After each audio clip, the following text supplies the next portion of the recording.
गंगा मैया ने भगवान देवादिदेव महादेव से कहा कि क्या आप मुझे स्वीकार करोगे? क्यों नहीं, क्यों नहीं स्वीकार कर सकते?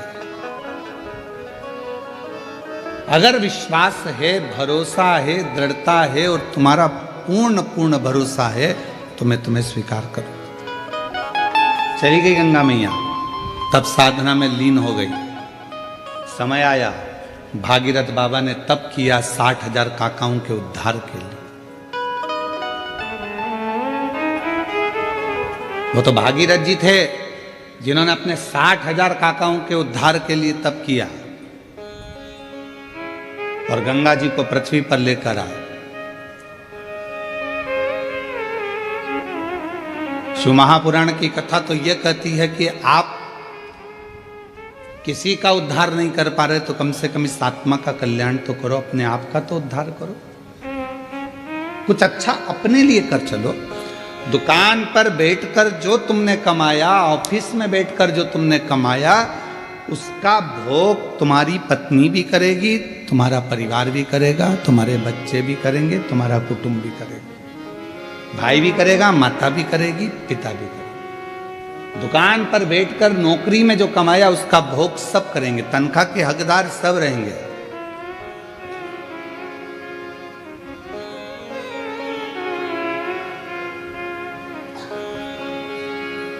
पहले के समय में चलता था नौकरी, एक करे नो खाए, उसको कहते थे नौकरी।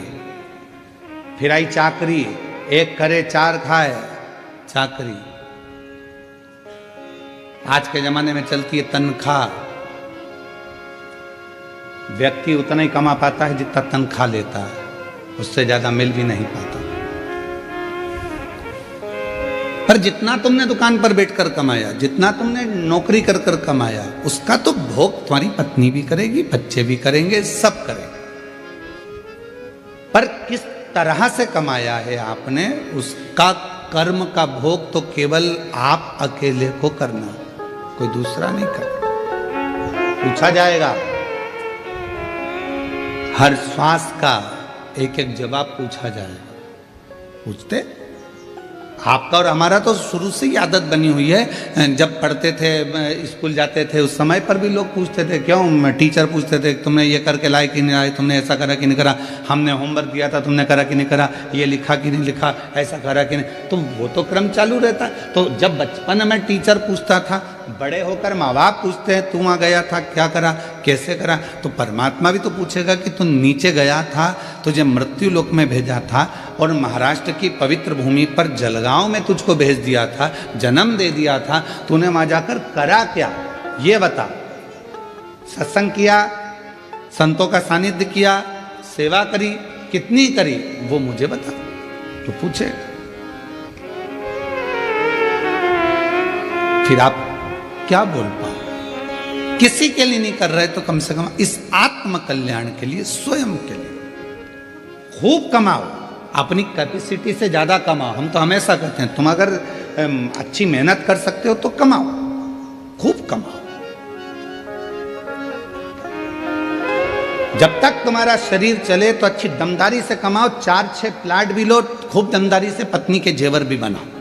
अगर दुकान अच्छी चले, नौकरी अच्छी चले तो पत्नी के जेवर भी बनाओ, मकान भी लो, प्लाट भी लो, जमीन भी लो, जायदाद भी लो, खूब कमाओ। पर एक बात याद रखना, तुम्हारी नौकरी चले तो तुम ये सब कुछ करो, पर उसी तरह तुम्हारा जब तक शरीर चले तब तक शंकर के मंदिर में जाकर एक लोटा जल भी चढ़ाते। शरीर नहीं चलेगा, दूसरे जाएंगे, हाथ जोड़कर कहेंगे हमारी उनकी तबीयत खराब है, एक लोटा जल चढ़ाकर कहेंगे उनको ठीक कर देना। दूसरा नहीं, अपना स्वयं का, स्वयं के काम आता।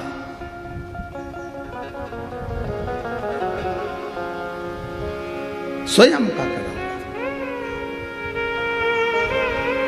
आप और हम। स्वयं अगर भजन कर रहे हैं, कीर्तन कर रहे हैं, भक्ति कर रहे हैं, स्मरण कर रहे हैं तो उसका फल अपने को मिलेगा। कई लोग अपने पूर्वजों के लिए कथा श्रवण कर रहे हैं, कई अपने पितरों के लिए कथा सुनते हैं, उसका फल उन्होंने सोच के बैठे कि हमारे पूर्वज हैं, हमारे पितर हैं, हमने फोटो रखा, हमने ये करा, तो वो कथा सुनेंगे, सुनेंगे। आपने निमंत्रण दिया उनको। आपने विचार करा कि मेरे गर्भस्थ संतान नहीं है, अगर मैं सुनूंगी हो सकता है बाबा मुझे संतान देगा। विश्वास, भरोसा, दृढ़ता। गंगा मैया ने कहा कि आप मुझे स्वीकार करो। क्यों नहीं करूंगा। भागीरथ बाबा 60,000 राख के ढेर बने हुए कपिल मुनि के आश्रम में जो परिवार के सदस्य थे, काका थे, उन सब के उद्धार के लिए गंगा जी को लेकर आ गए। और गंगा मैया ने कहा कि मैं कहाँ रहूंगी, कौन मुझे धारण करेगा। तो उस मस्तक पर भगवान देवाधिदेव महादेव से प्रार्थना करी, तब शिव जी ने अपने मस्तक पर धारण किया। मस्तक। अब लोगों ने कहा क्या भगवान शंकर के मस्तक पर पूरी जटा के अंदर क्या गंगा जी आकर बैठ गई। शिव महापुराण की कथा कहती है कि पूरी जटा के अंदर गंगा नहीं है, केवल उस जटा में एक भगवान शंकर का केश ऐसा है जिस पे गंगा जी को लपेटा गया है। पूरी जटा के अंदर गंगा नहीं, एक केश, एक केश। भारत की भूमि पर 26,000 से ज्यादा नदियां, सरोवर, कुंड, तालाब, बावड़ी हैं। 26,000 से ज्यादा। और 26,000 नदियां, तालाब, बावड़ी, कुंड, सरोवर ये सब शिव जी की जटा में ही विराजमान है, भगवान शंकर की जटा में ही।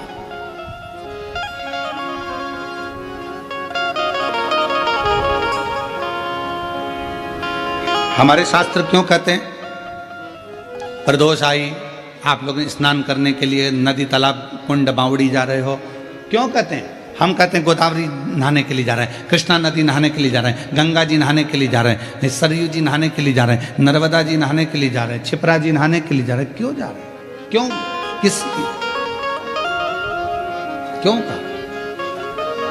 आप जब बार बार स्नान करने का भाव प्रकट करते हो कि हम नहाने के लिए जा रहे हैं, हम गंगा जी नहाने के लिए जा रहे हैं, हम वहाँ जा रहे हैं, हम वहाँ जा रहे हैं, क्यों नहाने का भाव तुम्हारे हृदय में आता है? क्योंकि शास्त्र कहता है कि जितनी पवित्र नदियाँ ये सब शिव जी की जटा में विराजमान हैं।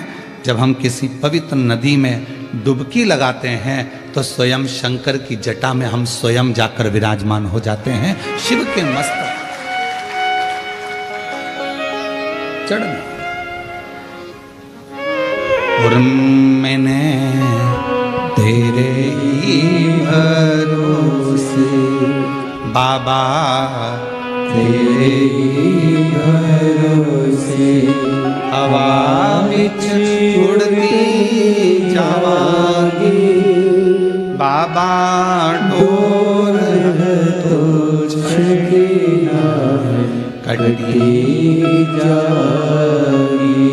बोले मैं तेरी पत्नी, शंभू मैं तेरी पत्नी, हवा बिच उड़ती जावागी बाबा, डोर तो छकी कटी जावागी। भोले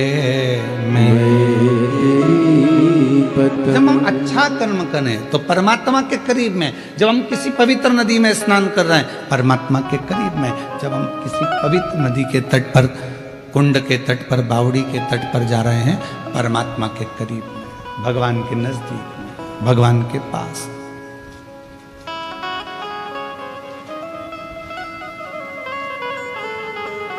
आप सबने रामचरितमानस में एक बात सुनी होगी कि रावण प्राणों को जब त्याग रहा था तो उसने लक्ष्मण जी को 3 उपदेश दिए थे। कितने उपदेश दिए हैं? 3। किन्ने भेजा था लक्ष्मण जी को रावण के पास? भगवान श्री राम। उसका सबसे पहला उपदेश कौन सा था?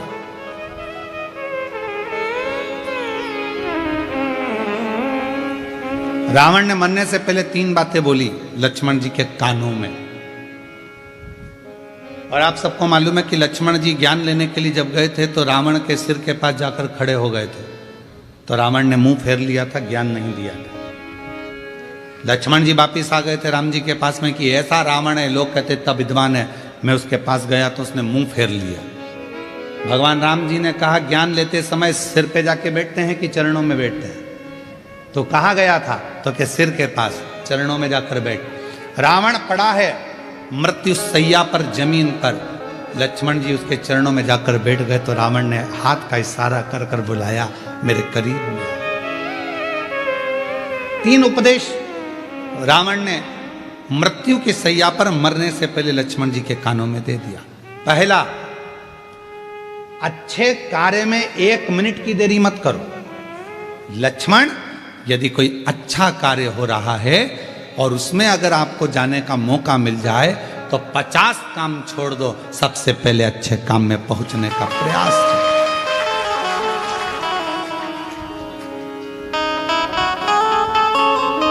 अच्छे काम में 1 मिनट की देरी मत करो। अच्छे कार्य में बिल्कुल देरी ना करिए। अच्छा कार्य करने का मौका मिला तुरंत जाइए, भगवत भजन करिए, स्मरण करिए। किसी का भोजन कराने का मौका मिल जाए, किसी को पानी पिलाने का मौका मिल जाए। शिव महापुराण की कथा तो कितनी बड़ी बात कहती है कि किसी को अगर गिलास भी पानी का दिया जाए तो ये वाला हाथ को भी छोड़ा ना जाए, इसको भी टच कर लो। हो सकता है कि हमारा जब शरीर, हो सकता है कि ये जो आधा शरीर है, आधा भाग है मनुष्य का शरीर, जो आधा भाग किसी काम को नहीं कर पाता तो मरने से पहले आधा तन काम करना बंद कर देता है। लोग उसको पैरालिसिस कह देते हैं।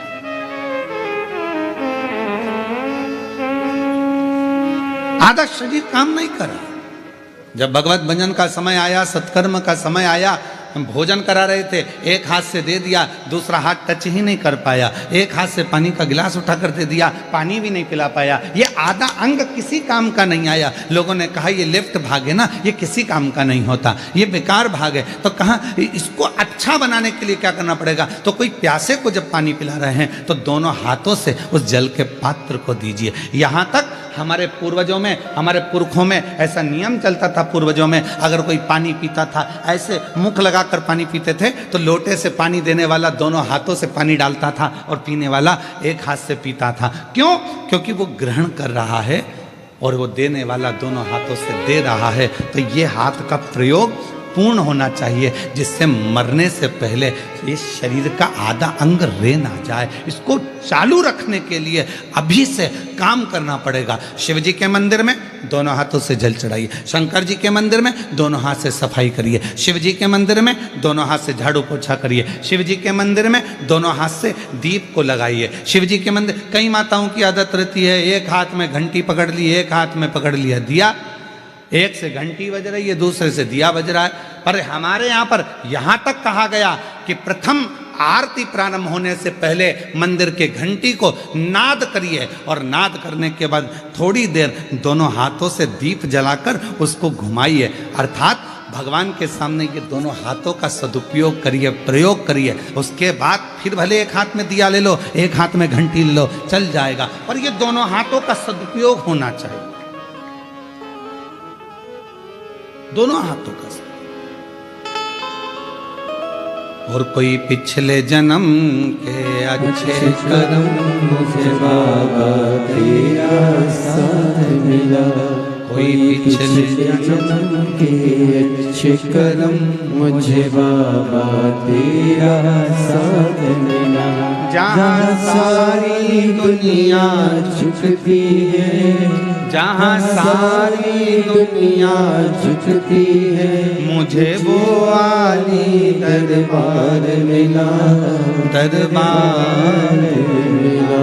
कोई पिछले जन्म के अच्छे कर्म मुझे बाबा तेरा साथ मिला। पूर्व का कोई कर्म तो अच्छा कर्म, यहाँ तक हमारे शास्त्र कहते हैं। कितना सुंदर कहा, एक चावल के दाने को भी अगर शिव जी पर चढ़ाया जाता है तो डब्बे में से, कई माताओं की आदत रहती है डब्बा खुला हुआ है, डब्बा रखा हुआ है, उसमें से एक चावल का दाना उठाया, शिव जी को चढ़ा दिया। शिव महापुराण की कथा कहती है, डब्बी में से अगर शिव जी को चावल का दाना चढ़ा रहे हो, पहले डब्बी में से उठाकर अपनी हथेली पर रखो, फिर उस चावल के दाने को भगवान को समर्पित करते चलो, समर्पित करते चलो, फिर करो।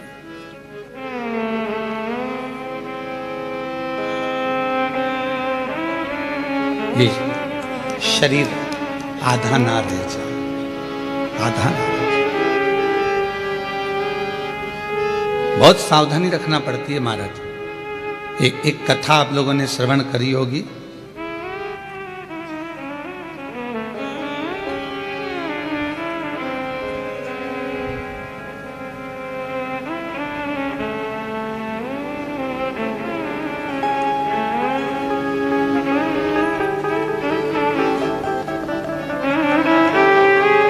आंत्री ऋषि और अनसुईया माता की।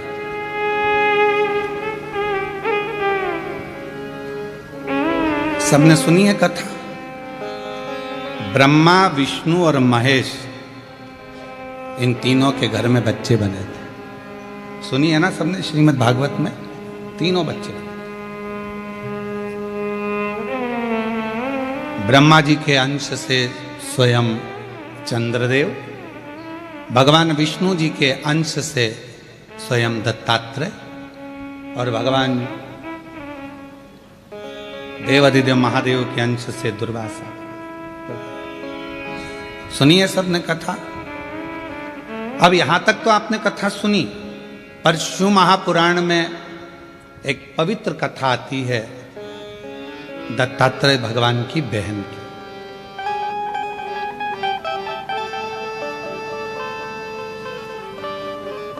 चंद्रदेव की बहन की, दुर्वासा जी की बहन की एक पवित्र कथा थी। और ये कथा यदि आपको पढ़ना है, ये कथा गुरु जी कहां से बोल रहे हो, तो ऋग्वेद में से बोल रहे हैं इसको। ये ऋग्वेद की कथा है। और इस कथा का अगर आप स्मरण करेंगे ऋग्वेद में, अगर इसको पढ़ेंगे तो ये कथा आपको मिलेगी। और बड़ी सुंदर कथा है, बड़ी सुंदर। ऋग्वेद का ये पवित्र चरित्र है। आंत्री और अनसुईया मैया के तप साधना से, इनके तप करने से, इनकी साधना करने से, इन्होंने भगवान ब्रह्मा, विष्णु, महेश तीनों की साधना करी थी और तीनों को पुत्र के रूप में प्राप्त किया था। तीनों कथा थी एक बड़ी सुंदर की।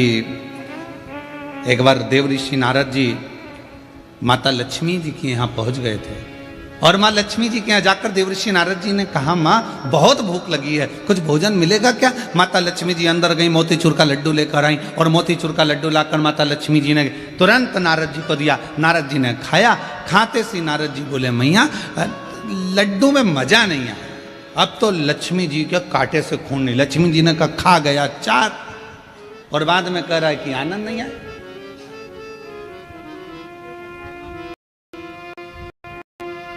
लक्ष्मी जी ने पूछा, ये लड्डू अच्छा नहीं बना? नहीं नहीं नहीं। तो फिर तेरा क्या पेट भरा है? कहीं से खा के आया है तू? व्यक्ति का जब पेट भरा होता है तो उसको अच्छा नहीं लगता। तू कहीं से खा के आया? नारद जी बोले, मैया लक्ष्मी मैया लड्डू तो अनसुईया जी के घर के थे। क्या लड्डू थे? एक लड्डू खा लो और पूरा पेट भर लो। इतने में तो लक्ष्मी जी का हृदय जल गया कि मेरे घर का लड्डू बुरा और अनसुईया के घर का अच्छा। हम हमेशा अपनी व्यासपीठ से कहे हैं कि पतियों से निवेदन है, तुम्हारी पत्नी जैसा भोजन बनाए पेट भर कर खाओ, खूब तारीफ करो, भले रोटी कितनी भी जल जाए, पर तारीफ अच्छी करो। मिर्ची ज्यादा हो गई कोई बात नहीं, बोल दो तू जैसा बोलती है वैसी सब्जी बनी है। अब वो खुद खाएगी जब मालूम पड़ेगा कि मिर्ची तीखी हो गई है। बहुत बढ़िया, बाबा की कृपा।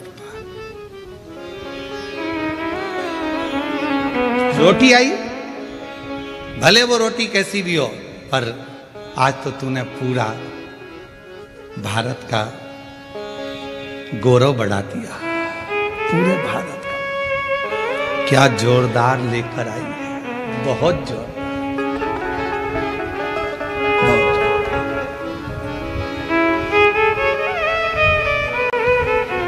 कभी भी मत कहना कि ये अच्छी चीज नहीं बनी है, बहुत जोरदार, बहुत जोरदार।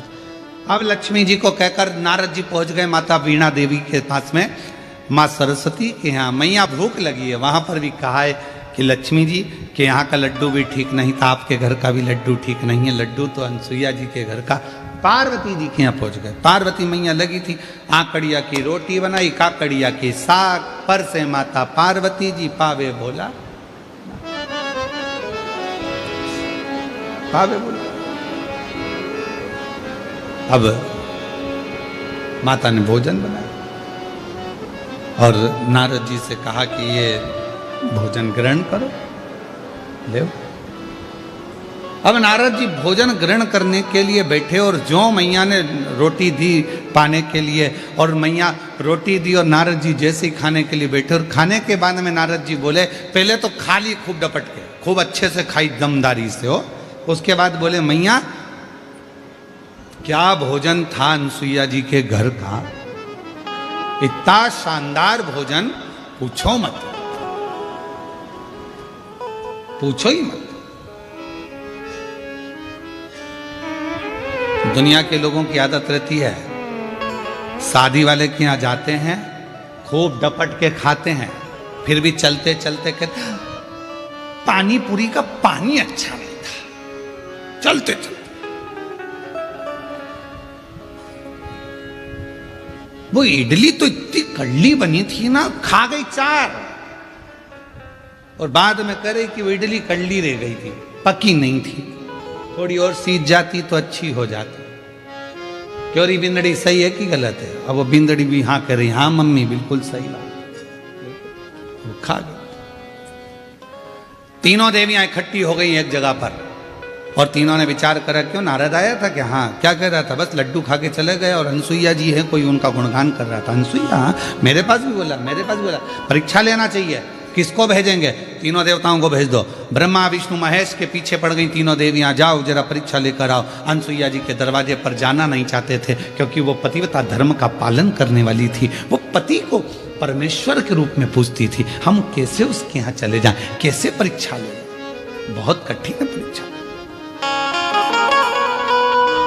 जैसे लिंग पुराण में एक शब्द आता है, वेद व्यास जी वर्णन करते हैं लिंग पुराण के अंतर्गत कि शंकर जी के मंदिर में जो प्रतिदिन जाकर दर्शन करता है, उसकी जिंदगी में कभी अंधेरा नहीं आता है।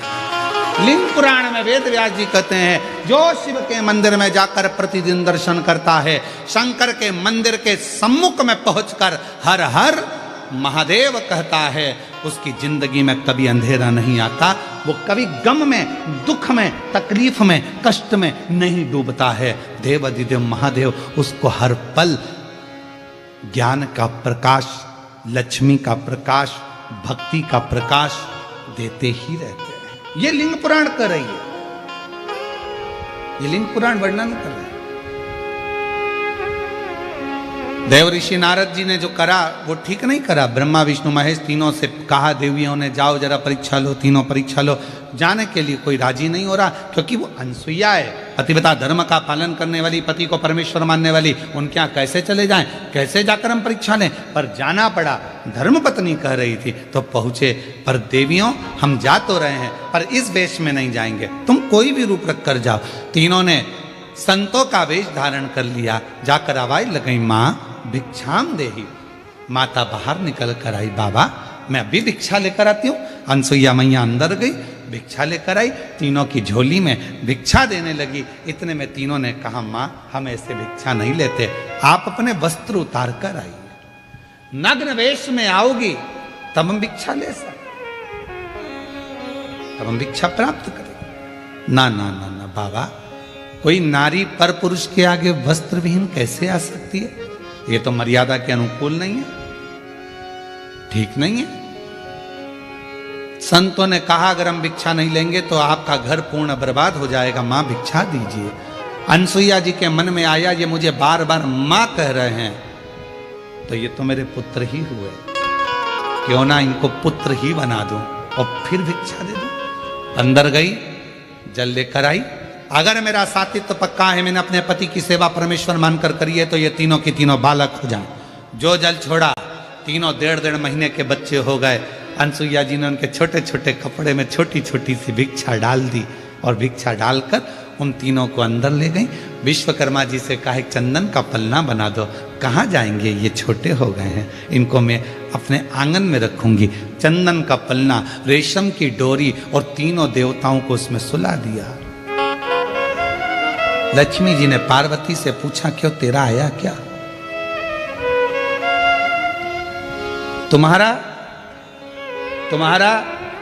8 दिन निकल गए, पता ठिकाना नहीं।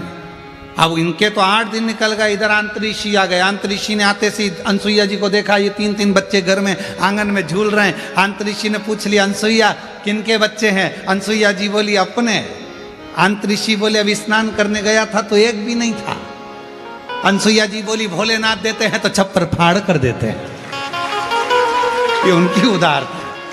सारी कथा सुना दी अनसुईया जी ने अंतरिक्षी को। अंतरिक्षी खुश हो गए, जो नेत्र बंद कर देखा तो ये तो मेरे 3 देवता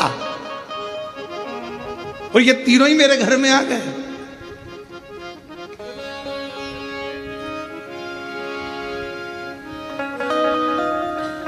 अरे भाई, बैंक का बहुत बड़ा ऑफिसर, मैनेजर, और तुम्हारी उससे पहचान कितनी भी हो, भले कितनी भी हो, वो तुम्हारे बिना नहीं रहे, तुम उसके बिना नहीं रहो, फिर भी क्या बैंक का मैनेजर बैंक का पैसा तुम्हें दे देगा? अरे बोलो तो जम के, नहीं। तुम्हारा कुछ होगा तो दे देगा, पर वो अपना नहीं देगा। अंतरिक्षी को समझ में आ गया, आज पूरे ब्रह्मांड के 3 देवता मेरे पास पहुंच गए, सुन दो। अंतरिक्षी पलना झुलावे, आनंद ले, आनंद प्राप्त। समय बीता, ऐसा समय बीता, तीनों देवियां आपस में सोच ही रही थी, तभी सामने से देवऋषि नारद निकल कर जा रहे थे। लक्ष्मी जी ने आवाज लगाई, बेटा नारद, ओ बेटा नारद। नारद जी ने मन में सोचा, आज मैया बहुत मीठा बोल रही है, और जब माताएं बहुत मीठा बोलती है ए जी तो तुरंत खसक लो जी, नहीं तो 500 गया जी। जब मीठा बोले तब समझ लो। नारद, ओ बेटा नारद। नारद जी को समझ में आया कि मैया बहुत मीठा बोल रही है। नारद जी आए, हाँ माँ क्या बात है? माँ तुमने कहीं तुम्हारे पिताजी को देखा है, भगवान नारायण को? इतने में नारद जी ने कह दिया, मैया वो पलना में झूल रहे हैं। अब तो लक्ष्मी जी के हृदय में आग लग गई, मेरा इतना बड़ा पति पलना में झूलता है, क्यों मूर्ख बनाता है, चल निकल यहाँ से। नारद जी चले, सरस्वती जी को भी कहा, ब्रह्म पार्वती जी को भी कहा, तीनों देवियों ने नारद के हाथ जोड़ लिए, हमारे पति हमको कैसे मिलेंगे? माँ, जैसे तुम्हारे पति मांगने गए थे भिक्षा, वैसे तुम चली जाओ भिक्षा मांगने। जब अनसुईया जी भिक्षा देने का वचन दे दे तब उनको मांग लेना, अन्न की जगह पति मांग लेना, उसमें क्या दिक्कत वाली बात है। तीनों देवियां जाने लगी। लक्ष्मी जी बोली, नारद, मैं राजरानी पटरानी लक्ष्मी, बैकुंठ की महारानी लक्ष्मी, दुनिया के लोग मेरे सामने मांगते हैं, मैं किसी के सामने हाथ नहीं फैला सकती। सरस्वती कहती है मैं भी किसी के आगे हाथ नहीं फैला सकती। पार्वती जी कहती है मेरी तो दौलत ही मेरा पति है, तुम खड़ी हो जाना, मैं आवाज लगा दूंगी कि भिक्षाम देहि, मैं बोलूंगी। चलो चल दिया, आवाज लगाई, माता, दरवाजा बंद था, पार्वती जी ने आवाज लगाई, माता भिक्षाम देहि। शिव जी बीच में सो रहे थे, इधर नारायण इधर ब्रह्मा। जैसी पार्वती जी ने आवाज लगाया, माता भिक्षाम देहि, शंकर भगवान मुस्कुराए, दोनों देवताओं को कोनी मारकर बोले मेरी आ गई है, मेरी पार्वती आ गई। भगवान नारायण ब्रह्मा जी बोले अकेले नहीं जाओगे, अभी नहीं जाना। आवाज पहचानते थे, आवाज तुरंत।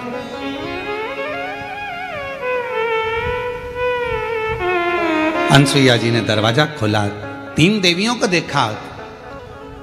क्या बात है? माता भिक्षा चाहिए। क्या चाहिए भिक्षा में? जो पलने में सो रहे हैं वो हमारे स्वामी हैं, हमको दे दीजिए। वो तुम्हारे स्वामी है? हाँ, अगर वो तुम्हारे स्वामी है तो मैं तुम्हारी सास हूं। थोड़ी देर में अंतरिक्षी आए। अंतरिक्षी ने पूछा अनसुईया कौन? अनसुईया जी बोली ये तुम्हारी बहुएं हैं। बहुओं से कहा जाओ ससुर के पांव छुओ। जो पांव छुए तो अंतरीक्षी ने अनसुईया का हाथ पकड़कर एक साइड ले जाकर कहा, पागल हो गई है, बेटे तेते से बहू लिया साथ साथ हाथ की, ये क्या कर रही है? इतना सा बेटा और बहू साथ हाथ की, तो नहीं बड़ी। अनसुईया जी बोली है, आजकल की बहुएं कमाता हुआ पति मिल जाता है तो लेकर के अलग हो जाती हैं और सोचती हैं कि हमारा पति कमा रहा है। एक माँ ने कैसे पाल पोस कर बड़ा करा होगा मालूम पड़ेगा, ले जाओ। अब तुम पालो, तुम पोसो अपने पति को, तब मालूम पड़ेगा कि एक माँ किस तरह से अपने बच्चे को बड़ा करती है। ले जाओ उठा के। अब पार्वती जी लक्ष्मी जी से पूछी कि इन तीन में से मेरा है कौन सा? हर माल 2 रुपया। अब समझ में भी तो आना चाहिए कि इसमें है कौन सा। उठाया, लक्ष्मी जी ने एक उठाया। उनको क्या मालूम था कि ये मेरे पति नहीं है, उनने ब्रह्मा जी को उठा लिया। सब बदल बदल कर उठा रही थी।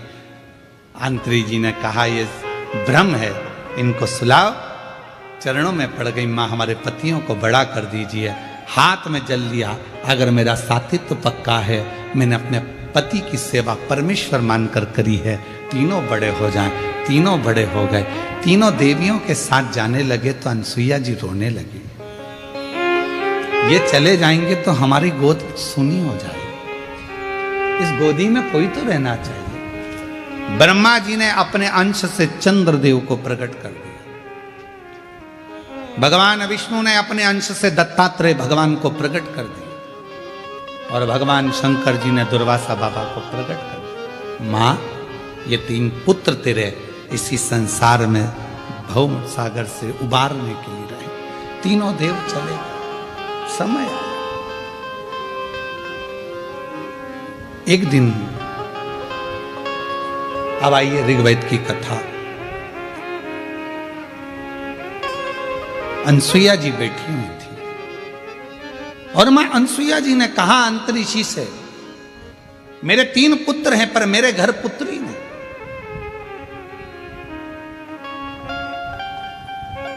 मेरे घर में पुत्री का भाव नहीं है। और मैंने सुना है शास्त्रों में,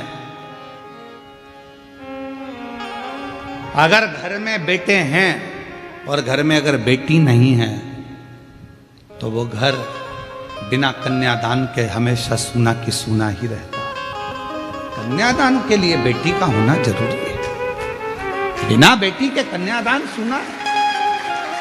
आप दुनिया का सारा दान कर लो, अन्न दान कर लो, वस्त्र दान कर लो, मुद्रा दान कर लो, स्वर्ण दान कर लो, भूमि दान कर लो, गौ दान कर लो, सारे दुनिया के दान कर लीजिए। अगर आपने जिंदगी में कन्यादान नहीं करा तो आपकी जिंदगी में सब, कहते हैं कुंभी पाक नरक में एक नरक का सिरा ऐसा होता है जिस नरक के सिरे को पार करने के लिए बेटी का कन्यादान करना जरूरी होता है।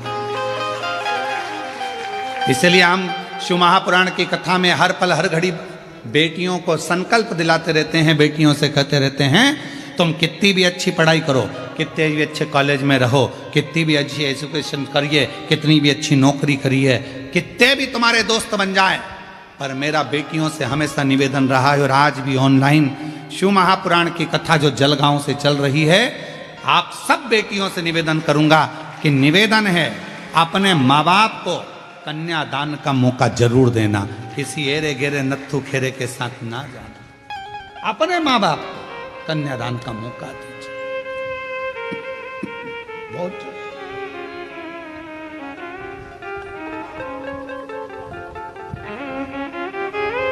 कितना सुंदर कहा, माँ बाप चले जाते हैं तब बेटा तर्पण करता है, माँ बाप चले जाते हैं तब बेटा पिंड देता है, माँ बाप चले जाते हैं तब बेटा भोजन कराकर तर्पण श्राद्ध पिंड देता है और अपने पूर्वजों को तारता है।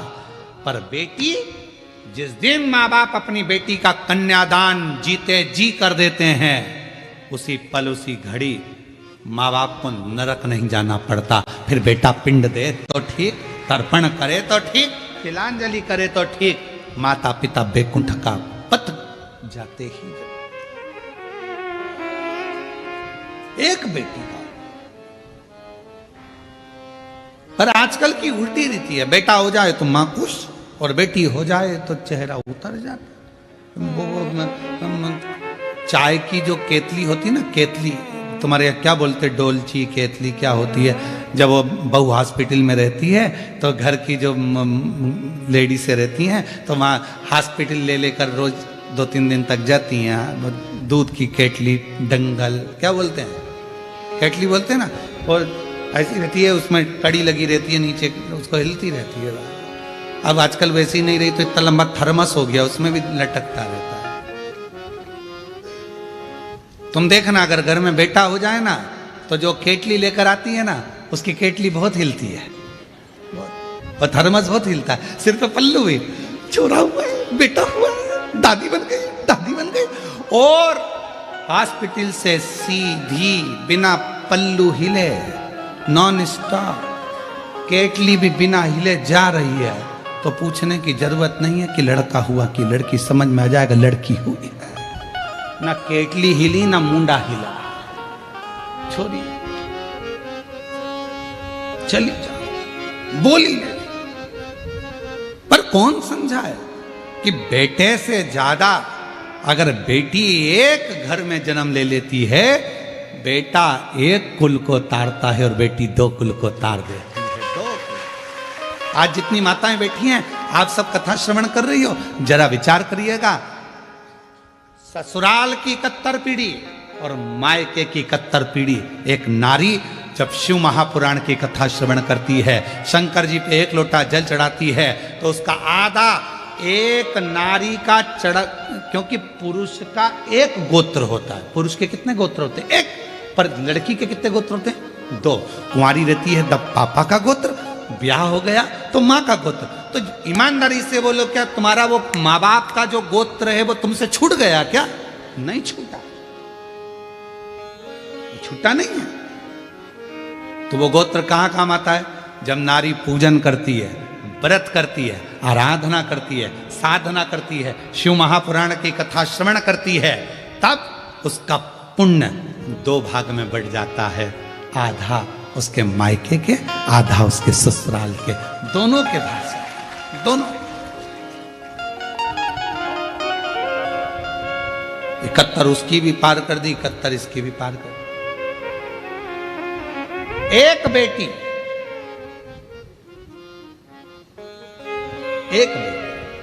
दोनों कुल को पार कर, दोनों। दीदी हम धन्यवाद देंगे आपको, ममता श्रीकांत बोडरे माली जी। ये कथा होती सीहोर से ऑनलाइन, पर आपको साधुवाद इसलिए देंगे कि आप इस कथा को खींचकर जलगांव से लेकर, और आपने एक ही शब्द कहा, गुरुजी कथा तो तीर्थ में तो होती रहेगी, बाबा के धाम पर भी होगी, पर यह कथा यदि जलगांव में ही ऑनलाइन हो जाए तो हमारे दोनों कुल तर जाएंगे। और आज आपको मैं साधुवाद देता हूँ कि आपने ये कथा को ऑनलाइन कराकर दोनों मायके का भी और ससुराल का भी, दोनों कुलों को पार किया, दोनों को।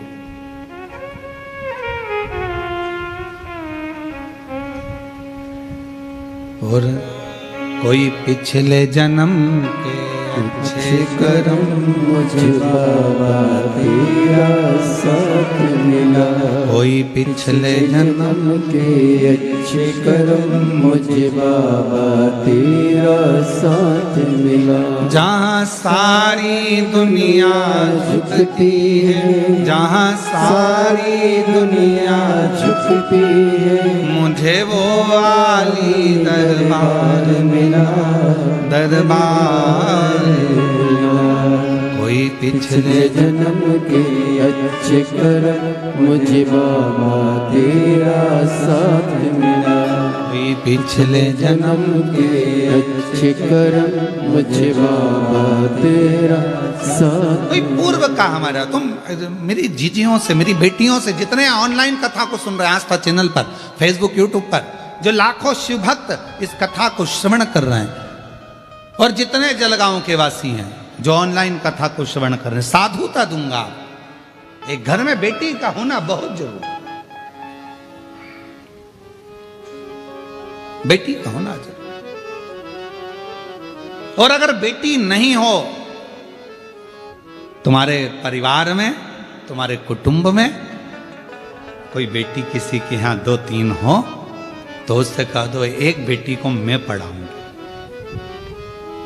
मैं पढ़ाऊंगी इस बेटी को, इसका पढ़ाई का खर्चा मैं उठाऊंगी, कॉलेज में पढ़ाऊंगी, इसको पैसे मैं दूंगी, और कन्यादान भी, कन्यादान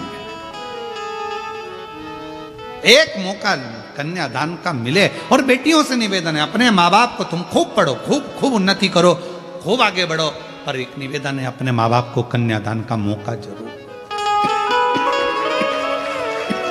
कन्यादान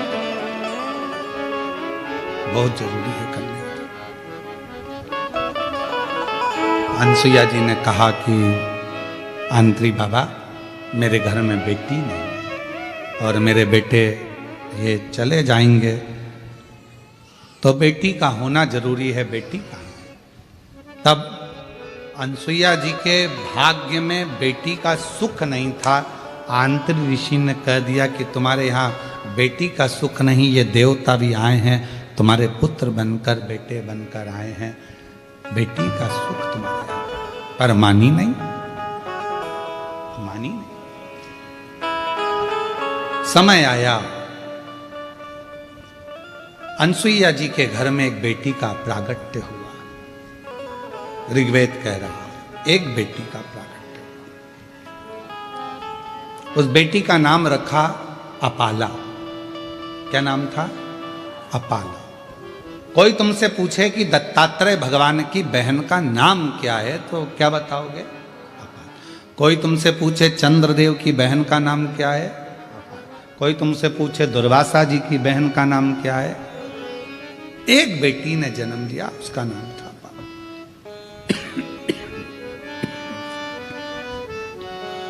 अपाला बहुत विद्वान थी, बहुत विद्वान।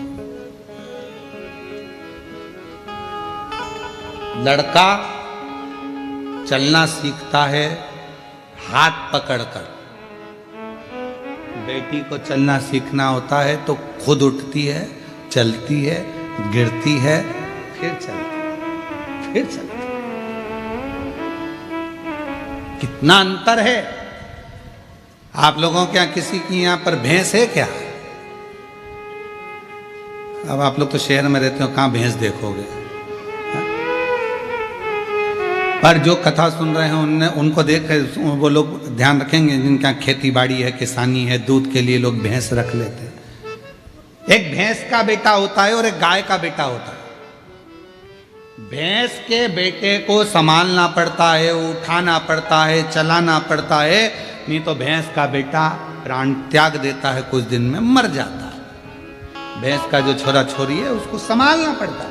पर गाय का जो बछड़ा होता है, गाय की जो बछड़ी होती है, जन्म लेने के थोड़ी देर बाद वो खुद खड़ी हो जाती है, खुद उठ जाती है।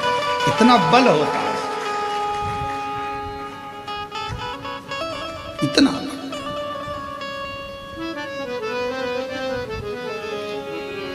और शंभु शरण मांगू घड़ी रे घड़ी दुख काटो, दया करी दर्शन आपो। शंभु शरण पड़ी मांगो घड़ी रे दुख काटो, दया करी दर्शन। अपाला बहुत विद्वान थी बाल्यावस्था से, पर एक कमी थी अपाला में कि वो जन्म से ही चर्म रोग से ग्रसित हो गई।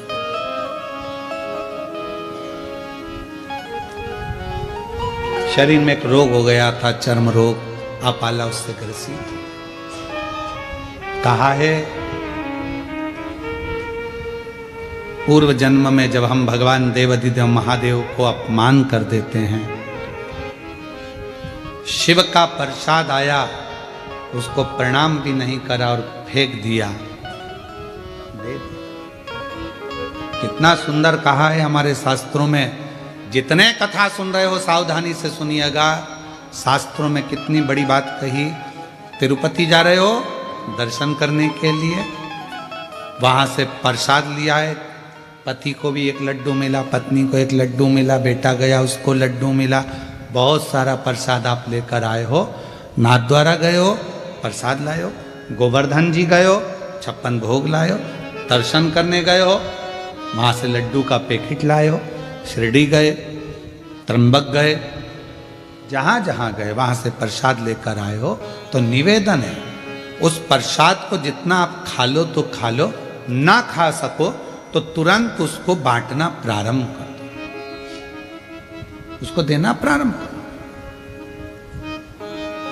पर लोग क्या करते हैं, बहू खाएगी फ्रिज में रख देती हूँ, बेटा खाएगा फ्रिज में रख देता हूँ, रखा रखा 2 दिन 3 दिन 4 दिन 8 दिन 9-10 दिन तक रखा रहता है, प्रसाद पूरा कड़ला हो जाता है।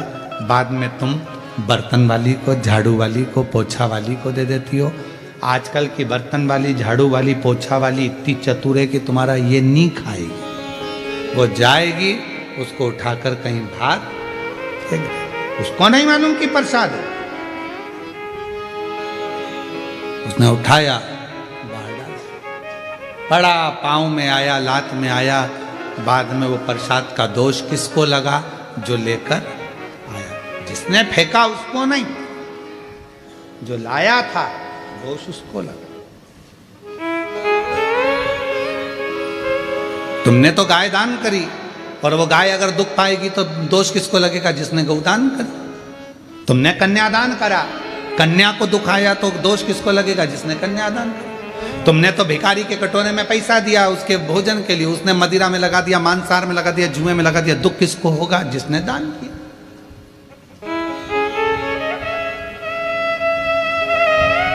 अपाला पूर्व जन्म में अनसुईया जी अंतरिषि से कह रही है, मेरी बेटी ने जन्म लिया पर इसके शरीर में ये चर्म रोग हो गया, चर्म, इसका शरीर ऐसा, इसका शरीर ऐसा हो गया। कहा आंतरी ऋषि हाथ जोड़कर बोले, ए अनसुईया, पूर्व जन्म में अपाला जिसने शिव जी का अपमान करा था, शंकर भगवान का यदि अपमान, शंकर भगवान की निंदा, शिव जी के लिए अपशब्द जब हमारे मुख से निकलता है तो शरीर रोगीला जन्म ले लेता है, रोगीला जन्म।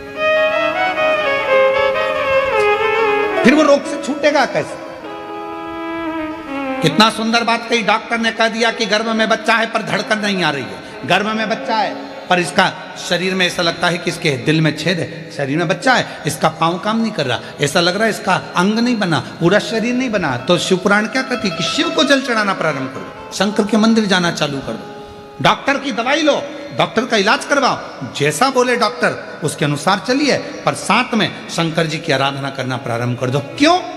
हो सकता है कि जो बच्चा गर्भ में है इसने पूर्व समय में शंकर भगवान का अपमान करा होगा, तो जन्म लेगा तो हो सकता है शरीर से विहीन हो, बेकार हो, कोई रोगीला हो, ग्रसित हो। तो आज जब आप शिव जी को चढ़ा हुआ जल पियोगी, अंदर जाएगा तो वो बच्चे को मिलेगा, शंकर भगवान उसके दोष को समाप्त कर देंगे और बच्चा पूर्ण स्वस्थ प्रदान कर देंगे। पर लोगों ने उल्टा चला, दुनिया के लोगों ने उल्टा चल दिया। कई माताएं कह देती है अगर गर्भ में बच्चा है तो शंकर जी के मंदिर मत जाओ, कोई कह देता है बच्चा ऐसा उसका अंधा हो जाएगा, ये हो जाएगा, वो हो जाएगा। पर शिव महापुराण की कथा कहती है अगर बच्चा गर्भ में है 9 महीना आप शंकर की आराधना में लग जाओ, शिव जी के मंदिर जाना प्रारंभ कर दो, शंकर को 1 लोटा जल चढ़ाना प्रारंभ कर दो, बेलपत्र की छांव में 2 मिनट खड़े रहना प्रारंभ कर दो। तुम्हारा बच्चा अगर कैसा भी जन्म ले रहा होगा तो वो बच्चा स्वस्थ ही पैदा होगा, स्वस्थ ही पैदा। अकाल मृत्यु वो मरे जो काम करे चंडाल का, काल उसका क्या बिगाड़े जो भक्त हो महाकाल का। जो शिव की आराधना करता है तो उसका दोष शिव समाप्त कर दे।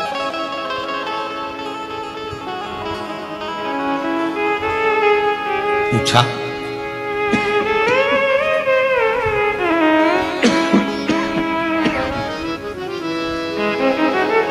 ये अपाला, इसको ये रोग कैसे हो गए? आंतऋषि ने कहा कि रोग होने का कारण केवल एक है। एक, पूर्व में इसने शिव की निंदा करी होगी, शंकर के किसी भक्त के लिए अपशब्द कहा। कितनी बार हमने कथाओं में कहा, अब तो हमने कहना थोड़ा कम कर दिया, कि किसी शिव भक्त की कभी निंदा मत करो। कभी भी भगवान शंकर के किसी भक्त की कभी निंदा मत करो। शिव के मंदिर की, शिव अर्चना की, शिव पुराण की, शंकर के भजन की, शंकर की कथा की, या कोई तुम्हारे गांव में, मोहल्ले में, नगर में, शहर में कोई शंकर का भक्त, ओरिजिनल भक्त। आज के जमाने में ओरिजिनल भक्त मिलना भी मुश्किल है। ओरिजिनल घी नहीं मिल रहा,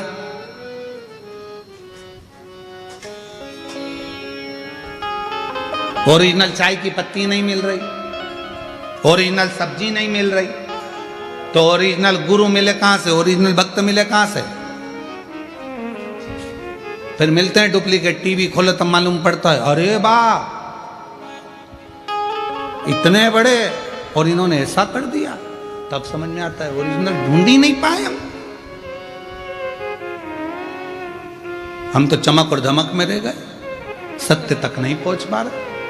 ओरिजिनल कोई शिव का भक्त मिल जाए, कोई शंकर का उपासक मिल जाए, कोई शिव का स्मरण करने वाला मिल जाए, कोई शंकर की आराधना करने वाला मिल जाए, कोई शिव का गुणगान करने वाला मिल जाए, निंदा से परे हो जाए, निंदा से,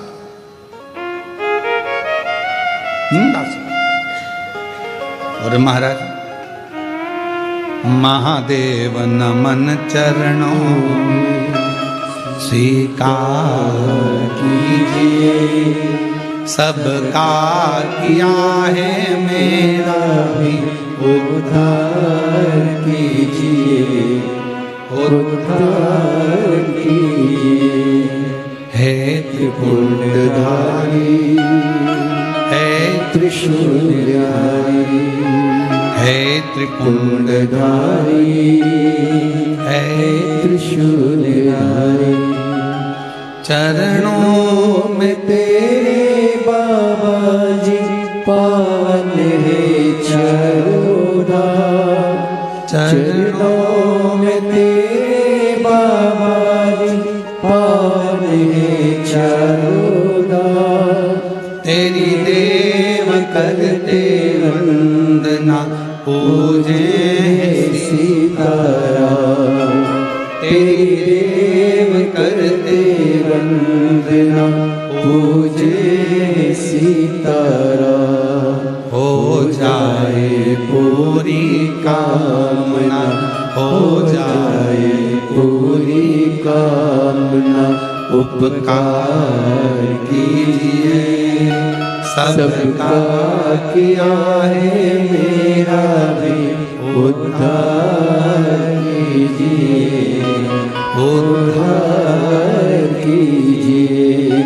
है त्रिपुंडधारी, है त्रिशूलधारी, है त्रिपुंडधारी, है त्रिशूलधारी। बाबा से प्रार्थना करो, कोई बुराई करे शिव जी की, दूर हो जाओ। शिव महापुराण की बुराई करे, दूर हो जाओ। शिव भक्त की बुराई करे, दूर हो जाओ। ना सुनना, ना कहना, हाजी भी नहीं कहना, होंकारा भी नहीं भरना।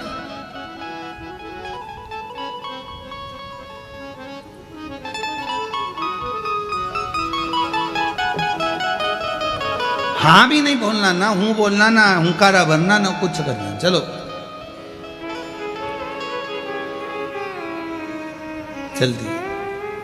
अब अपाला ने पूर्व समय में हो सकता है कोई शिव निंदा करी हो, शंकर का दोष लगा। विद्वान बहुत बहुत बहुत ज्ञानी, सारे वेद अपाला बाल्यावस्था में कंठस्थ करे, सारे वेद। और कहा,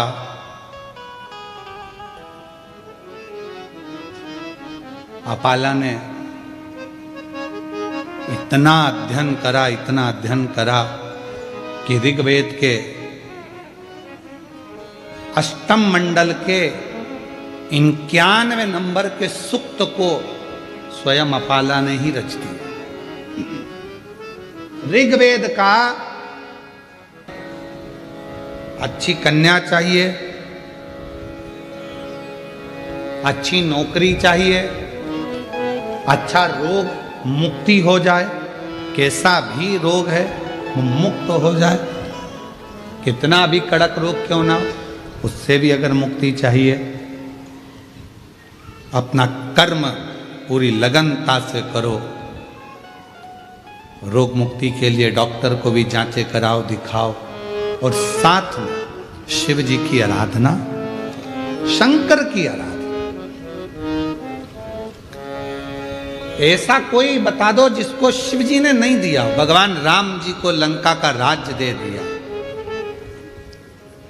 भगवान कृष्ण को जब संतान नहीं थी तो संतान किसको नहीं थी। और तेरी कृपा का क्या है भरोसा, कब किस पर हो जाए, जरा सी हम पर कर दो, जरा सी हम पर कर दो।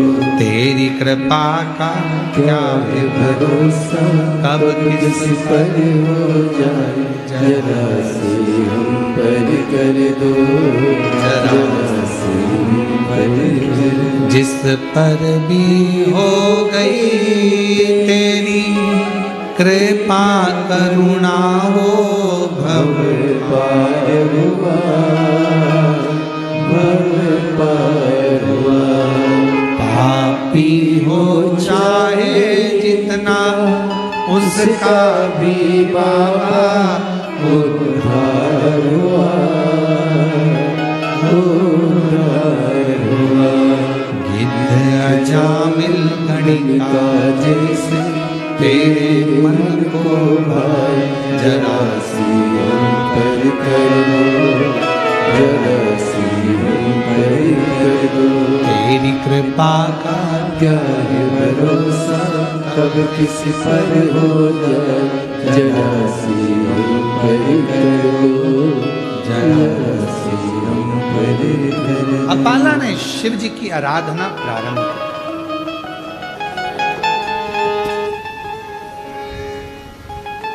आराधना करना प्रारंभ करी। इंद्रदेव ने जैसा जैसा बताया साधना, वो साधना करी, तब करा, और बाबा भोलेनाथ ने सुन भी लिया।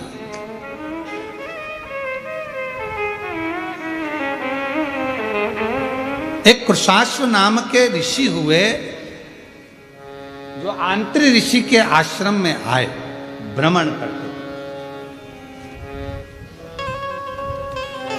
और कृशाश्व नाम के ऋषि जब आंतर ऋषि के आश्रम में आ गए, विराम किए, विश्राम किए।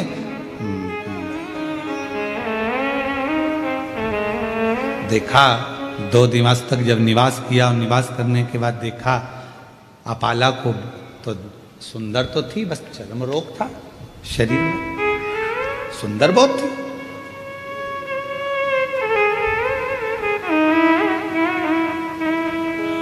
कहा, ऋषिवर, मेरा निवेदन है अंत ऋषि से, कुशाश्व कहा कि आपकी जो बेटी है, आपकी जो कन्या है अपाला, मैं उससे विवाह करना चाहता हूं।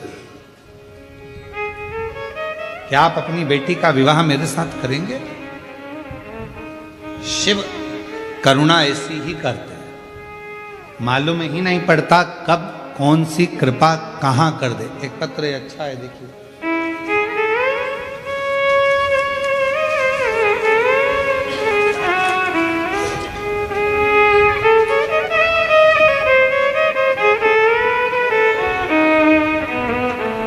मनीषा राजेश पाटिल जलगांव से हैं। मैंने इससे पहले भी 2 बार पत्र भेजा था, पर हमारा पत्र पढ़ नहीं पाए, क्योंकि हॉट सीट पे जाना सरल है पर व्यासपीठ के पास आना कठिन है। यहाँ पहुँचना बहुत सरल नहीं है गुरुदेव। मेरी बेटी है जो कि नौकरी की तैयारी कर रही थी, पर नौकरी, आप ही हैं, कौन खड़े हैं, आप ही हैं मां, प्रणाम। बेटी का नौकरी नहीं लग रहा था, कई वर्ष हो गए उसको, पर नौकरी नहीं लगा। तब वो हिम्मत हार गई। 2 साल 3 साल 4 साल 5 साल निकलते चले गए, आखिरी में नौकरी नहीं लगी तो हिम्मत हार गई। तब मैंने कहा, वो सीहोर वाला बाबा कहता है कि अगर शिव जी पर जल चढ़ाओ, मंदिर की सफाई करो, शिव अर्चना करो और अपनी मेहनत को 4 गुना करो तो लगेगी जरूर। और बाबा ने ऐसी कृपा करी गुरुदेव, जब बेटी हिम्मत हार रही थी तब शिव जी की कृपा ने मेरी बेटी कुमारी पूजा गणेश राजेश पाटिल को PWD में सरकारी नौकरी में लगा दिया। मैं बाबा को यहाँ प्रणाम करने के लिए, कहीं बैठे हों तो आप आ जाइए, एक बेलपत्र ले जाइए। और तेरी कृपा का क्या है भरोसा। एक पत्र और है, मैं रत्ना समाधान मनोरे, कहीं बैठी हों तो हाथ हिलाइए, आप ही हैं। मैं रहने वाली वसुंबा जलगांव महाराष्ट्र की हूँ। पशुपतिनाथ के व्रत का वर्णन करना चाहती हूँ गुरुदेव। मेरी बहू के शादी को कई वर्ष हो गए पर संतान का सुख नहीं हुआ। तब सब लोग अपशब्द कहते थे, कोई कुछ कहता बच्चा नहीं होगा, बांझ रहेगी, संतान नहीं होगी, इसको औलाद नहीं होगी।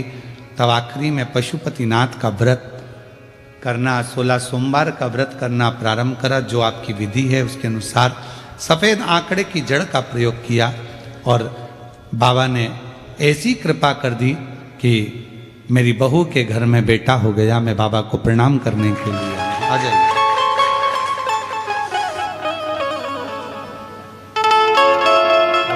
महादेव मन चरणों में, महादेव नमन चरणों में, स्वीकार कीजिए सबका किया है मेरा भी उद्धार कीजिए, उद्धार कीजिए।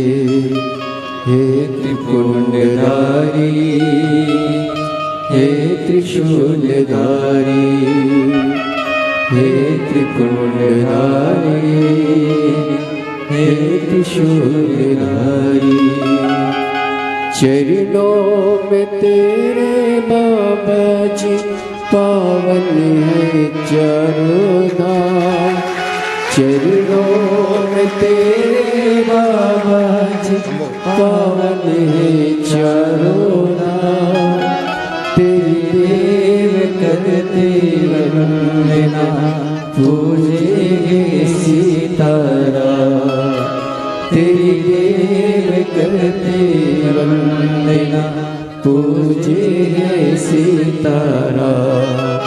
हो जाए। लोग कहते थे कि ये बांझी रहेगी, दीदी कह रही हैं संतान नहीं होगी, डॉक्टरों के हिसाब से भी नहीं होगी, पर बाबा की कृपा से औलाद हुआ। पुत्र का नाम शंभू रखा है।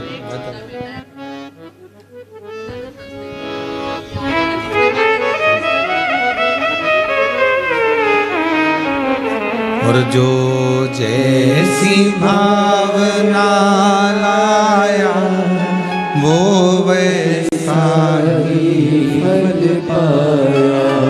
जो जैसी भावना लाया वो वैसा ही फल पाया। नहीं खाली उसे लौटाया, वो मन ही मन हर्षाया। नहीं खाली उसे लौटाया, वो मन ही मन हर्षाया। और कर दिया माला माल काशी वाले, लुटा दिया भंडार काशी वाले। भगवान शिव की कृपा किसको कहते हैं, उदारता किसको, करुणा किसको, दया किसको। अपाला शिव की साधना से कुशाश्व के साथ में उसका विवाह हो गया, कुशाश्व के साथ में परिणा गई। अब जरा विचार करिए कि शरीर में चर्म रोग हो और विवाह हो जाना कितना कठिन है, पर उसकी कृपा जब होती है सब कार्य अपने आप होने लगते, अपने। सोचो नहीं वो भी हो जाए तो समझ लो शंकर जी की बड़ी उदारता है, शिव जी की बड़ी कृपा है। जो सोचा नहीं तो भी हो गया। आप में से कई माताएं भाई ऐसे होंगे जिन्होंने सोचा ही नहीं होगा कि हम क्या इतने करीब में बैठकर शिव महापुराण की कथा सुन लेंगे, तो ये तो उसकी उदारता हो जाए तो समझ लो कृपा।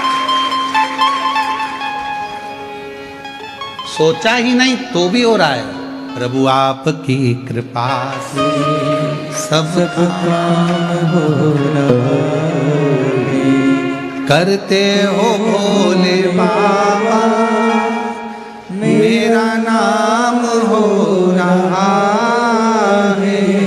भोले आपकी कृपा से सब काम हो रहा है। सोचा ही नहीं तो भी हो रहा। अपाला का विवाह हो गया, चली गई विवाह कर कर अपने पति के गांव घर, पर शरीर में रोग और बढ़ता चले गया। चर्म रोग इतना बढ़ गया कि शरीर में गंध आने लगी। पति ने ले जाकर उसको जंगल में छोड़ दिया। जंगल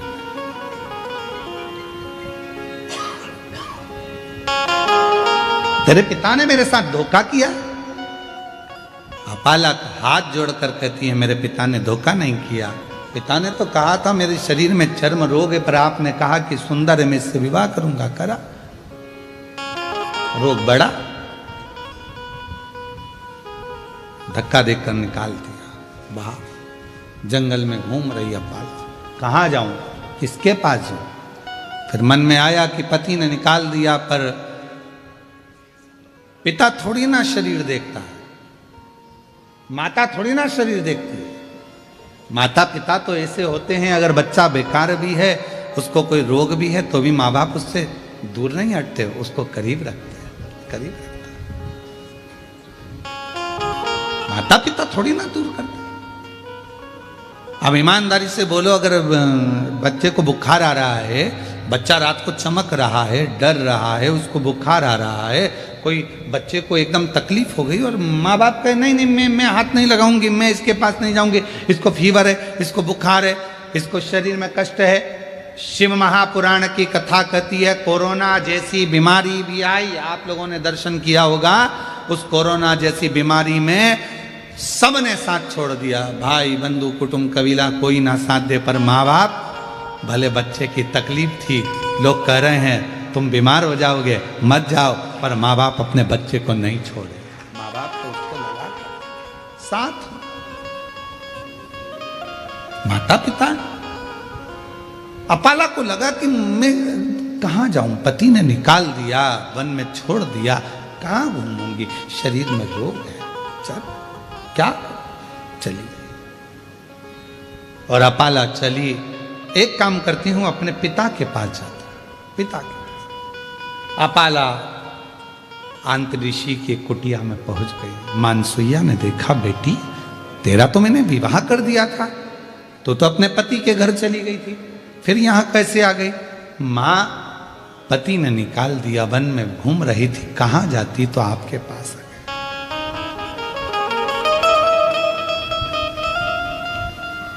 मेरी जीजियों, मायका मां से होता है। मायका शब्द ही मां से जुड़ा हुआ है। मां ने तुरंत कहा क्यों चिंता करती है, यहां रहे, माँ, शरीर में चर्म रोग बढ़ गया है, गंध आ रही है, सब दूर हट जाते हैं। क्यों टेंशन, क्यों चिंता? आंतरिषि आ रहे थे स्नान कर कर, अपाला को देखा, बेटी तू यहां? हाँ पिताजी। शरीर में रोग बढ़ा, पति ने छोड़ दिया, यहां ही हूं, क्यों चिंता करना? तू इतना सुंदर वेद गाती है, इतना सुंदर वेद की रचना करती है, इतना इतना तेरे में विद्वत्ता है, एक बार पढ़ ले, एक बार अगर अध्ययन कर ले तो तुझे याद रह जाता।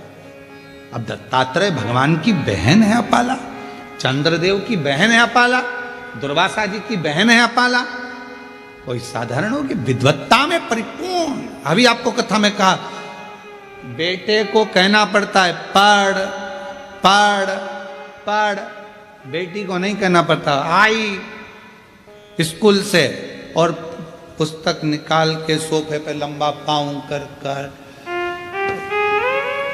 1 2 कुछ नहीं करेगी तो अपनी कलर निकाल लेगी और बोई पोतती रहेगी। उस बेटे को कहना पड़ता है। और बेटा आया स्कूल से, ये उठा, कार उठाई, ये उठाया, वो उठाया, यहाँ दौड़ वहाँ दौड़, ये फेंक वो फेंक। और बेटी आई स्कूल से, अपनी बुक निकाली, मम्मी जल्दी देखो आज मेरे को गुड मिला है, मम्मी देखो, मम्मी देखो, आई देखो, पापा सबको बताएगी, पापा ताऊ, बड़े पापा, आंटी, अंकल, सबको, दादी दादा, बैग खोल खोल के लाएगी, सबको दिखाएगी। और बेटा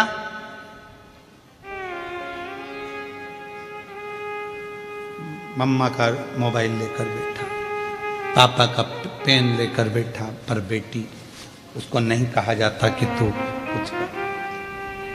इतनी विद्वान थी अपाला, विद्वत्ता में परिपूर्ण, वेद की ऋचा जब बना सकती है, वेद की जब ऋचा को तैयार कर सकती है, सुक्त तैयार कर सकती है, तो वो साधारण नहीं हो सकती, साधारण।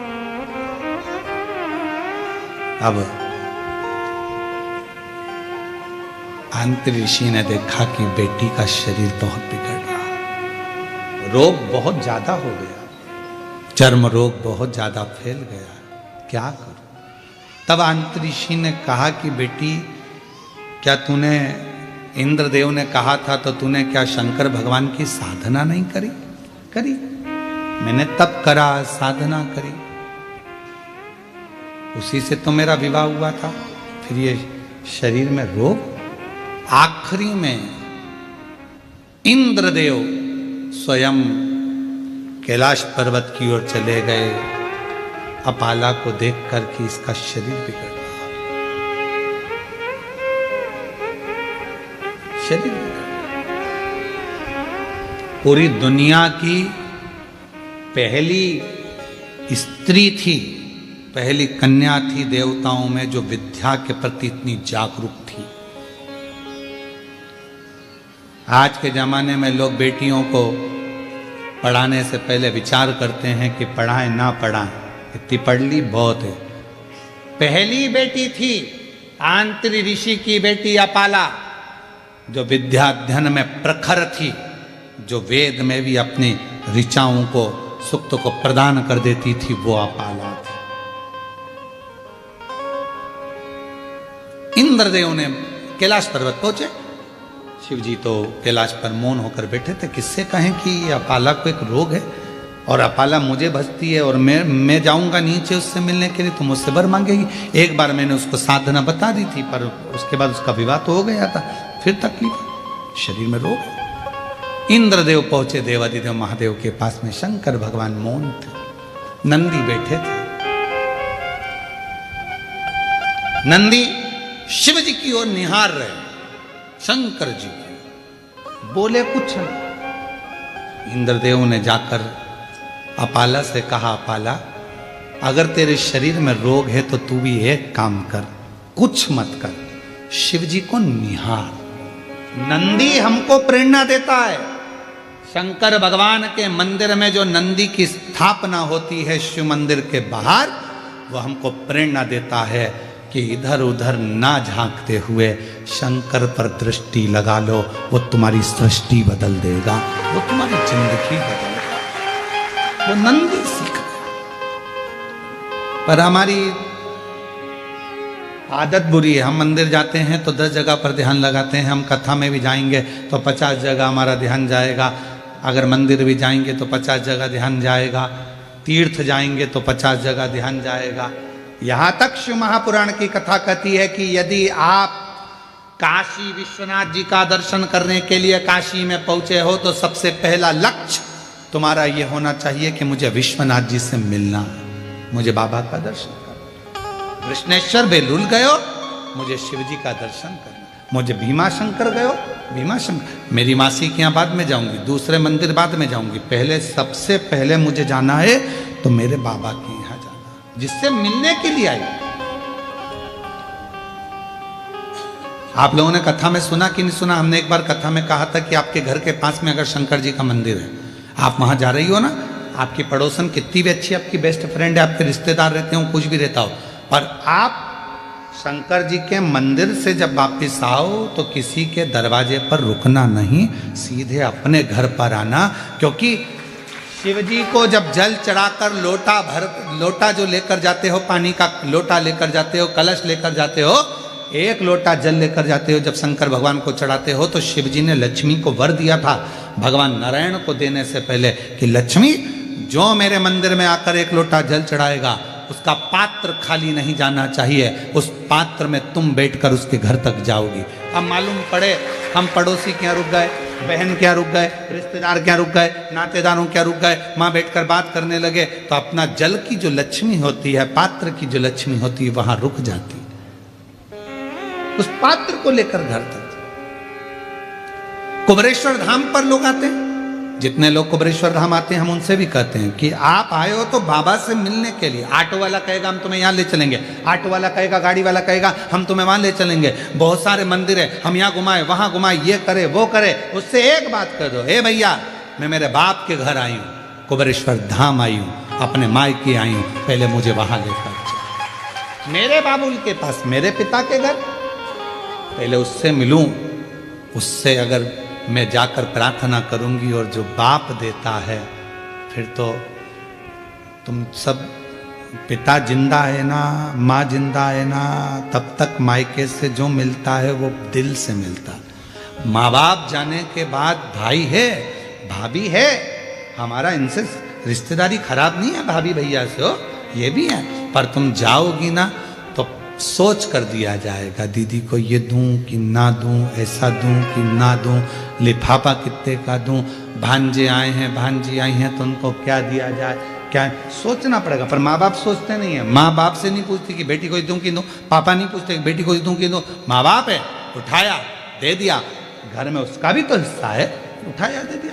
पर माँ बाप के जाने के बाद उसी तरह कुबरेश्वर धाम जो आते हैं वो शंकर भगवान को, कुबेर भंडारी को अपना बाप मानते हैं, मायका मानते हैं कुबरेश्वर धाम को, तो वहाँ आकर सीधे अपने बाप से कहा जाए, वो कहे ऑटो वाला यहाँ ले चलूँ, मानना ना, मैं मुझे तो मेरे बाबा के घर ले चलो, वहाँ जाऊंगी, मांगूंगी, वो दे देगा।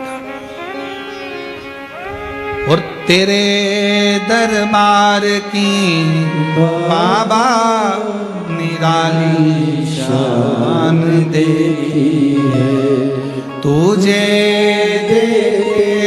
नहीं देखा पर झोली भरी देखी है, मुख दुनिया मोड़े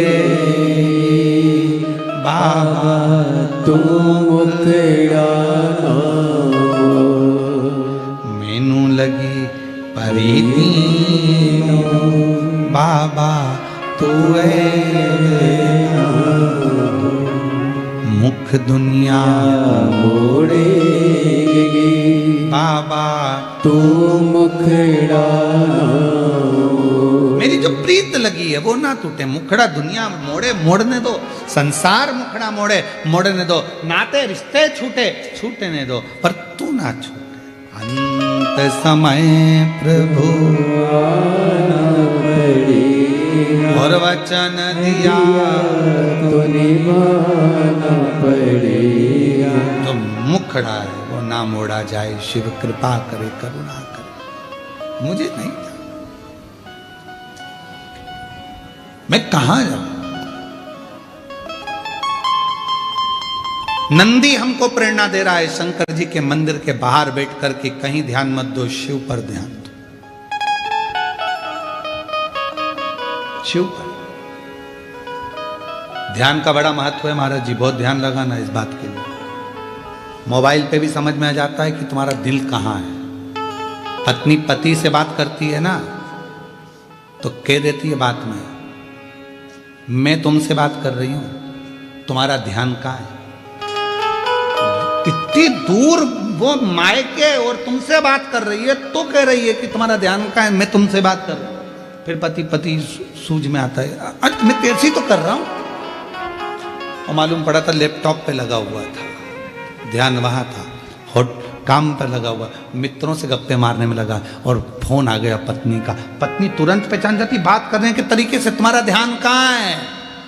उसी तरह एक लोटा जल तो मंदिर जाके सब चढ़ाते हैं, शंकर जी को मालूम पड़ जाता है कि तुम्हारा ध्यान कहां है, कहां तुम्हारा ध्यान है। जिसका ध्यान था बाबा उसकी झोली खुशियों से भर देता है। वो कई बहन माता जी कह रही थी संतान नहीं, कोई कुछ कहे। एक बहन ने पत्र में लिखा मेरे बेटे के लिए, 12 बार पत्र लिख चुकी हूं, धन्य है, आज हाथ में आई गया। मेरा नाम विजया कैलाश बड़गुढ़र है, मैं 12 बार पत्र लिख रही हूं गुरुजी।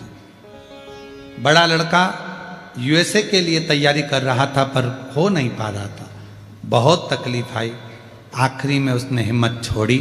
पर किसी ने कहा कि वो सियोर वाला महाराज कहता है कि हिम्मत मत हारना, शिव जी के मंदिर जाना, लोटा भर जल चढ़ाना। पार्थिव लिंग का पूजन किया, 6 बजे पूजा कर कर मंदिर में से 7 बजे आकर बैठी, और तभी बाबा ने ऐसी कृपा कर दी कि मेरा बेटे का सिलेक्शन हो गया और वो उनके में नौकरी। आ जाओ बेटा, शिव तत्व इसी को। और जो जैसी भावना वो ऐसा ही फल पाया, नहीं खाके उसे लौटाया, वो मन मन हर्षाया, कर दिया माला माल काशी वाले, लुटा दिया भंडार काशी वाले, लुटा दिया भंडार काशी वाले, करिया मारा मार काशी वाले।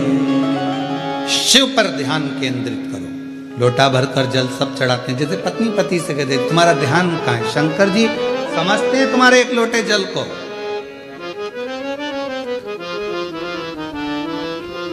जिससे रोज रोज मिलते हो ना, उसका व्यवहार सामने आ जाता है। तुम रोज रोज एक लोटा जल चढ़ाते हो, शंकर जी अच्छे से जानते हैं लीलाबाई कैसी है, वेरू प्रसाद कैसा है, क्या मांग रहा है, क्या चाहता है, उसको मालूम है। दिल तो लगाओ, हृदय तो लगाओ शिव जी से। अपाला, इंद्रदेव ने कहा तुमने शिव की साधना करी? हाँ। तब करा?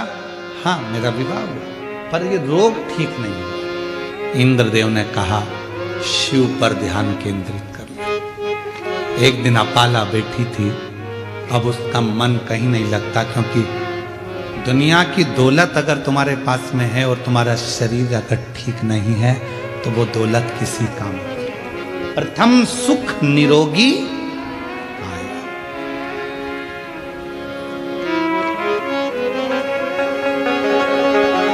एक बार हम कथा करने के लिए गए और एक बहुत बड़ा हॉस्पिटल था। उस हॉस्पिटल में पहुंचे तो कोई अपने बाप के लिए, कोई अपने बेटे के लिए, कोई अपनी पत्नी के लिए, कोई अपनी माँ के लिए, कोई पति के लिए अटैची भर भर कर पैसा लेकर खड़े थे कि ये रोग ठीक कर दो। बहुत मुश्किल, बहुत मुश्किल। प्रथम सुख निरोगी काया। और मेरा पूरे सनातनियों से, पूरे विश्व में बैठे हुए शिव भक्तों से निवेदन है, मेरा बेटा बेटियों से, मेरे माताओं से, मेरी जीजियों से, मेरे जीजाओं से, मेरी माओं से, मेरे बाबाओं से, सबसे निवेदन करता हूं, एक लोटा जल शिवजी के मंदिर में जाकर चढ़ाना प्रारंभ कर दो। तुम्हारी जिंदगी के 80% दुख शंकर जी काटना प्रारंभ कर जाओ, बिना संकोच के, बिना सोचे। लोग ताना दे, हंसे, व्यंग करे, करने दो, पर अपन चलो अपने शंकर के धाम, शिव के धाम। कोई कहे गुरुजी मैं तो अच्छी हूं, क्या करूंगी मंदिर जाकर। बात का समय किसने देखा? कोई को मालूम है समय कैसा आ सकता है, कैसा समय आएगा ये किसको मालूम है। जाओ शिव को जल चढ़ाओ। अपाला शिव की साधना करी, हाँ तब करी, हाँ। अब शंकर जी को निहार रही थी, वहीं से तुमरुका जी निकल कर जा रहे थे। तुमरुका जी ने अपाला को देखा, रोज बैठी रहती है, शिव जी को देखती रहती है। इसको ना जाने किसने कह दिया कि नंदी जैसे बैठ जा शंकर को देखने के लिए। तुमरुका जी ने कहा अपाला अभी तक तूने शिव जी की आराधना करी, साधना करी, तप करा, शंकर जी का पूजन किया क्या तूने? शिव तप से ज्यादा पूजन से प्रसन्न होते, शिव साधना से ज्यादा पूजन से प्रसन्न होते। तो एक काम कर, शिव मंदिर तो रोज जाती है, शंकर की आराधना करती है, शिव के ऊपर एक लोटा जल समर्पित करना प्रारंभ कर। जल, हाँ। अपाला ने एक लोटा जल चढ़ाना चालू करा। आज इंद्रदेव भगवान शंकर के पास पहुंच गए, शिव के नेत्र खुले हुए थे। शिव जी से प्रार्थना करी, मेरी बेटी है अपाला, वो बेटी अपाला जिसने रचनाएं करी हैं, वेद और शास्त्र उसके कंठस्थ हैं, वो अपाला चर्म रोग से ग्रसित है, कुछ करुणा करो। शंकर भगवान तो कुछ नहीं बोले, पर इतने में नंदी ने कह दिया अपाला कल शिव जी को जो जल चढ़ाएगी, चढ़ा हुआ जल इंद्रदेव तुम झेल लेना, उस जल को अपाला के शरीर पर डाल देना, उसका चर्म रोग समाप्त हो जाएगा। अपाला के शरीर पर। और अपाला जल चढ़ाई। हमने एक बात कही थी, आप लोगों के स्मरण में है कि नहीं है वो हमको नहीं मालूम, याद होगा तो आप जरूर बताओगे। शिवलिंग है, जलाधारी है, ये शंकर जी, जलाधारी पार्वती जी, जल बहता है यहाँ गणेश, कार्तिकेय, अशोक सुंदरी। बोला था ऊपर जो जल बहता है वो शिव जी की 5 बेटियां, जया, विषहरा, शामरी बारी, दौतली। जो जल बहकर जाता है, जिसको लांगा नहीं जाता, जहां से जहां तक जल जा रहा है उसकी दूरी पर सबसे पहला स्थान इंद्र का, वरुण, गरुण, 33 कोटि देवता उस जल को लेने के लिए खड़े रहते हैं। ये जल इंद्र ने झेला, ये जल, और वो जल झेल कर इंद्रदेव ने अपाला के शरीर पर डाल दिया। जैसे ही डाला, अपाला समझ नहीं पाई आज हल्की सी पानी की बूंद कहां से। कभी कभी एक थोड़ा सा अगर जिसकी शिव भक्ति प्रबल हो जाती है, जो शिव जी को बहुत मानने लगता है, शंकर उसको प्रेरणा देते। कभी कभी आप शंकर जी को जल चढ़ा रही होती हो, मंदिर में कोई नहीं होता, तो भी हल्की सी पानी की बूंद तुम्हारे चेहरे पर, शरीर पर आ जाती है, समझ में नहीं आता, कोई नहीं है, पानी का छींटा कहां से आया। तुमने दूसरे से पूछा क्यों जलवृष्टि हो रही है क्या, कोई ने पानी डाला था क्या, कोई ने कूलर चालू करा क्या, कोई ने पंखा चलाया क्या, ये पानी का छींटा मेरे ऊपर कहां से आया। तुम्हें समझ नहीं आता, तुमने जो शिव जी को जल चढ़ाया है, भक्ति से जो मांगा था, इंद्र ने वो ले जाकर तुम्हारे ऊपर ही सिंचन कर कर तुम्हें दुख से मुक्त करा।